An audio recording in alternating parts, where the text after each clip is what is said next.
Look, I know you may have clicked on this video, outraged that once again, there is a man that is competing in women's sports, especially a combat sport like Brazilian Jiu-Jitsu.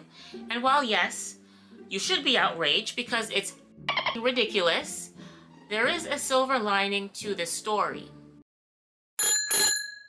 Hello everyone, if you are a new viewer, welcome. If you are a returning viewer, welcome back. If this is your second, third, fourth, fifth time watching one of my videos and you are not yet subscribed, what are you waiting for? We already go together, okay? Just make it official and hit that subscribe button. I have a goal of making it to 100,000 subscribers by the end of this year, so if you would like to help me achieve that goal, please make sure you subscribe, okay? Thanks. Anyways, let's get on to today's topic. So in the yellow pants, we have Taylor Moore. Taylor Moore is a female athlete who trains and competes in Jiu-Jitsu and weighs 135 pounds. The other individual in the gray shirt is formerly known as James McPike. James now goes by the name Alice, and Alice is a very tall, 200-pound biological male who is competing in the women's division as a trans athlete. Now this incident took place on September 9th, 2023 at the North American Grappling Association Championship in California. Taylor Moore, the woman in the yellow pants, stepped to the mat ready to fight her next opponent, only to find a biological male standing in front of her. And according to Taylor, she was not made aware that she was going to be grappling with a trans athlete. So this past weekend, my student went against a trans athlete in an open weight division for Jiu-Jitsu grappling, a combat sport, okay? And usually when you hear these, I'm sure a lot of people are thinking, that's hearing this, they think my student lost. No, she won. Yeah, my student won. But luckily, the reason why she won is she happens to have a coach who's known for dealing with giants. But I have a really big issue at hand. It's a very serious topic. In Jiu-Jitsu, we don't drug test. We don't drug test, okay? It's out the window. You can take steroids. Everyone knows this. It is what it is. When you step on these mats, you waive your rights to your life. Yes, it is what it is. This is what we do. And I had to gaslight my student. She said, "Is that what I think it is?" I said, "No, that's not what you think it is." Just to keep her morale up. And this trans athlete told her good luck, okay? This is my problem. When she goes online and posts about her experience, now she's a biggie and she's outing this trans athlete. Where do we draw the line? So now women can't talk about their experiences in a combat sport? So there are a few silver linings to the story. First and foremost, Taylor was not injured during this fight, which is the most important thing because I have seen so many stories of women who are playing in sports against a trans athlete and they get seriously injured.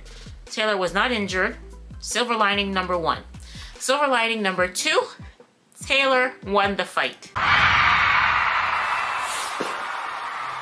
Pike did tap out of the fight, but if you ask me, he should have been disqualified because if you look closely at the tape, he actually grabbed her hair.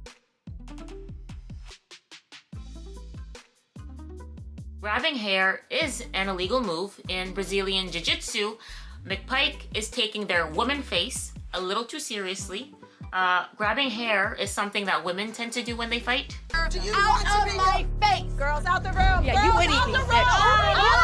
This big old man shouldn't have to grab this girl's hair in an attempt to try to win the fight, but I digress.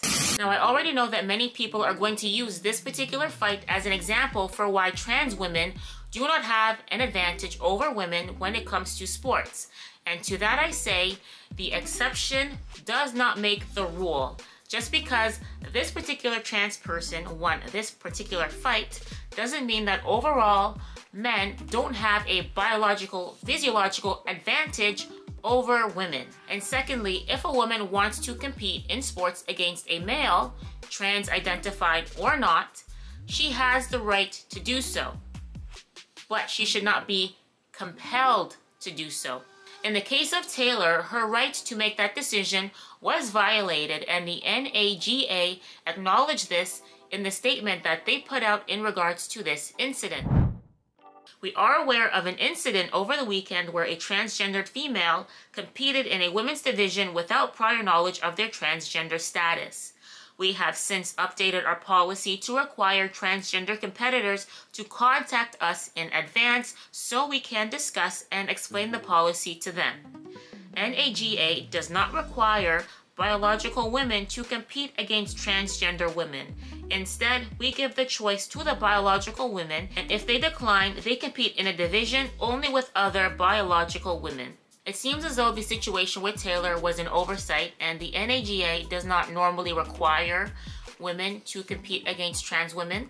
They leave it as an option, which I think is completely fair. But I do want to talk a little bit about Taylor's opponent, Alicepike. Based on my research, Pike appeared to have been a regular guy who seemed comfortable being a man prior to transition. As a young man, he played on the high school boys football team. In university, he competed in men's wrestling. According to his LinkedIn, after high school, he joined the Marines and served as an infantryman. There are also several photos of him on his own social media pages with a full beard, dressed in a masculine manner. Pike seems to have abruptly decided to medically transition. It does appear to be a case of rapid onset gender dysphoria, and this may have been influenced by social media. It may have even been influenced by a fetish. One of the posts from Pike's Instagram account is a picture of a page from a book called Furries, The Highest Stage of Liberalism. And for those who are not familiar with furries, furries are individuals who are especially interested in anthropomorphic animals and cartoons. Many furries dress up in cosplay as these cartoon animals and create what they refer to as fursonas. Many people who are furries deny that it has anything to do with a fetish, but the research and the literature suggests otherwise. Many people who are furries are sexual deviants, and I don't know if Pike is a furry, but he did share a page from this book that he's reading about furries to his social media, so clearly he at least has interest in it. And we saw something similar in the case of Leah Thomas. Leah Thomas appears to have two Instagram accounts. His public account, Leah K. Thomas, featuring a small handful of generic photos promoting messages like "Let trans kids play." Then a private account, which is Leah, basically Leah Thomas with an I rather than an O. In our research, we found the observant, Nicole Walrose, the name, who identified multiple IG posts about autogynephilia that Leah Thomas, under the account Leah Thomas, allegedly engaged with. AGP, autogynephilia, is a male's propensity to be sexually aroused by the thought of himself as a female. What it reveals, and rather what it confirms, what any thinking person should have already known, really, is that this is a fetish community, if we can even call it a community, and that's what it is, autogynephilia. My own personal opinion is that Pike transitioned out of a fetish rather than out of gender dysphoria, and we're seeing this happen a lot lately. A lot of transgenders or fetishists are transitioning to get access to women's spaces. This reality poses a real threat to women, and rather than ignoring it or dismissing it, it needs to be acknowledged and handled with care. I think that the NAGA did the right thing by making competing against trans women an option for women and not making it obligatory, and I think that more sporting competitions, wherever possible, should have the same policies where it's optional for a woman to compete one-on-one with a trans woman and not obligatory. But what do you guys think? As far as women taking the option to compete against trans women, I did see many people in the comment section on Taylor's post on her Instagram account.